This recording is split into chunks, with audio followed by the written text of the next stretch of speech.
가짜뉴스와 편파방송, 악질적인 음모론과 선전선동의 아이콘인 김어준 씨가 어제 TBS 김어준의 뉴스공장에서 하차하겠다는 의사를 밝혔습니다. 지난 문재인 정부 당시에도 청와대 게시판에 뉴스공장 폐지 청원이 올라올 정도로 국민적 지탄을 받으면서도 모로세로 일관하며 버티던 김 씨가 TBS에 대한 서울시의 지원 중단이 이루어지자 이제야 등 떠밀려 하차하는 것입니다.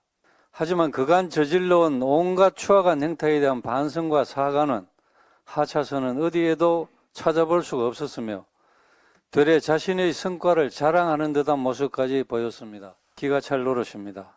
그동안 김 씨는 방송인으로서 사실 보도라는 기본 중의 기본마저 망각한 채 아니면 말고식의 무책임한 태도로 일관해 왔습니다. 사실관계와 상관없이 자신의 왜곡된 시각으로 마구잡이식 폭로와 음모론을 쏟아내고 사실과 달라도 제대로 된 사과 한마디도 없이 넘어가기가 일쑤였습니다. 천안함 음모론, 18대 대통령 선거 개표 조작설, 세월호 고의 침몰설, 서울시장 재보궐선거에서의 생태땅 사건 등 김 씨는 셀 수 없을 만큼의 가짜뉴스로 대한민국을 분열과 갈등으로 몰아넣고 법치주의에 대한 불신을 조장했으며 자유민주주의에 대한 도전을 끊임없이 해왔습니다. 심지어 김 씨는 위안부 피해자인 이용수 할머니의 기자회견에 보수단체가 그 배후에 있다는 주장도 했고 코로나 사태는 대구 사태이자 신천지 사태라며 국민과 역사의 아픔마저 좌파 권력을 돕는 데 이용하는 인면수심의 모습까지 보여줬습니다.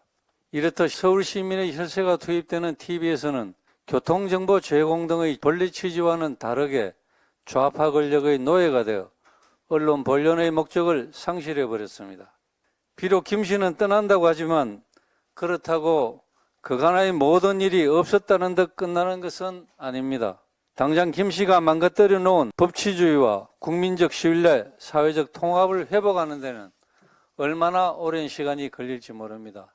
또 아직도 언론의 탈을 쓰고 언론의 이름을 팔아 가짜뉴스와 악의적인 음모론으로 대한민국 사회를 위협하는 제2, 제3의 김어준을 발본색원해내야 합니다.